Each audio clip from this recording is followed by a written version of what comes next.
Hello guys, The Honest Collector, back with another video, here to give you the truth on the Marvel Legends Miles Morales Spider-Man. This is the tracksuit kind of figure, and I know everything looks really different. Still working some stuff around, moving some desks and tables and stuff like that, seeing what works.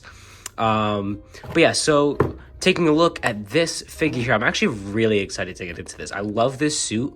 It doesn't really look like it as much as I want it to.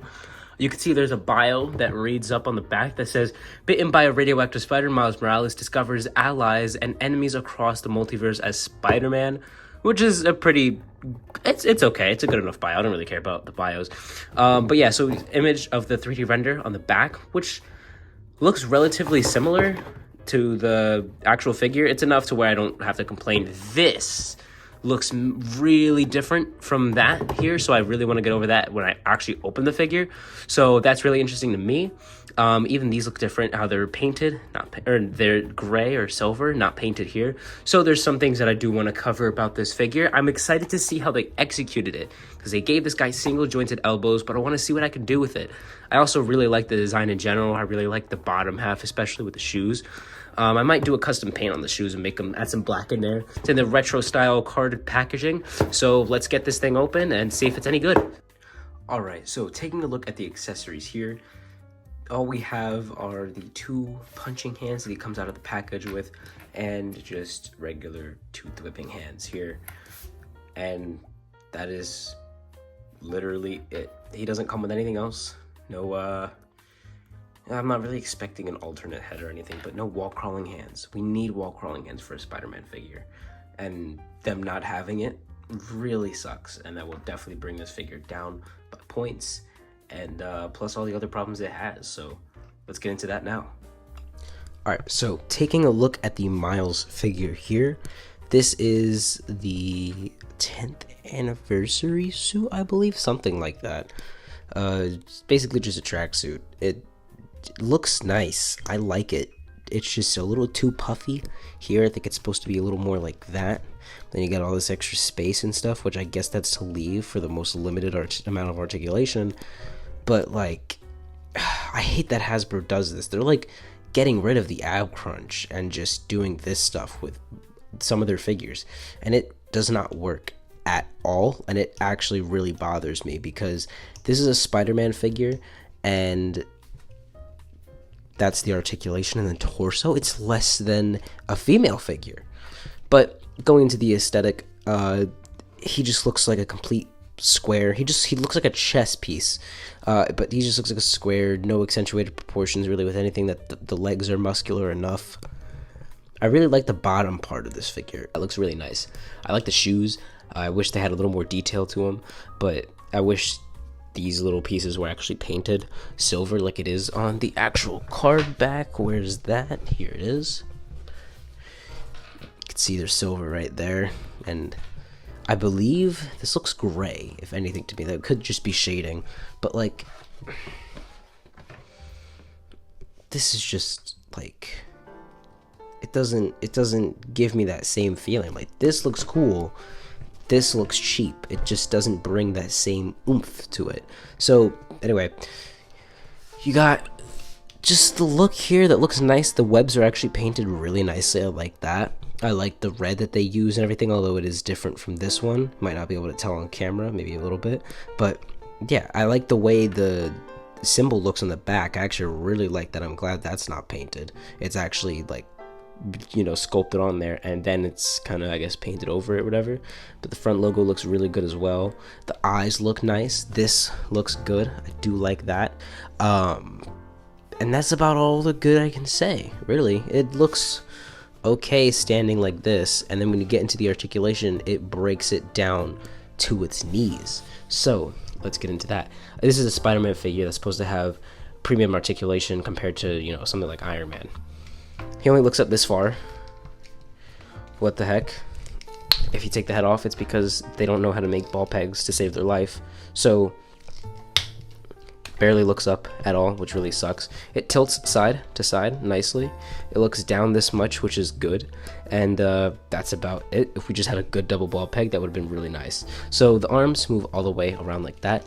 move this high up, which actually isn't bad. They have single jointed elbows for a Spider-Man figure, which only raises a little bit above 90, the smallest bit. You also have the swivel at the elbow there, and then you have the standard Marvel Legends wrist hinge there, and swivel. So that's all, I guess, okay. The single joints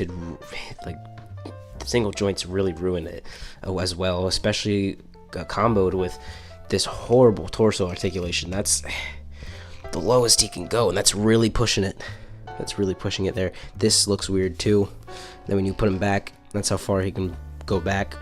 So this just really sucks. He can go side to side like this much. They pretty much, what they did was, you can't see it here, but it looks like they have the ab crunch, the ab piece here, and then they didn't give him any waist twist. That's all in the top, and they just gave him like a female style diaphragm joint, and then layered this huge piece over that. So now it's a traffic cone, and you barely have any torso articulation to where you can actually pose the figure. I didn't even get onto the legs yet. The legs, because of that, now only kick up this far forward, because this blocks it. Why? And then you have the standard thigh swivel. The legs kick out pretty okay, which I'm surprised. I think it should be a little more, but it'll, I guess, do, but not for a figure like this. This is engineered horribly. The double jointed knees work pretty much perfectly. They work fine. And then you have the ankle swivel here at the top.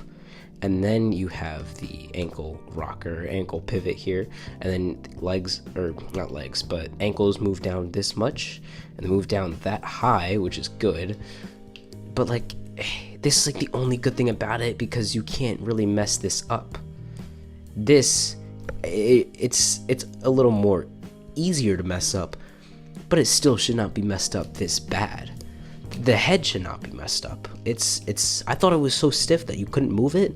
No, it's literally just like that.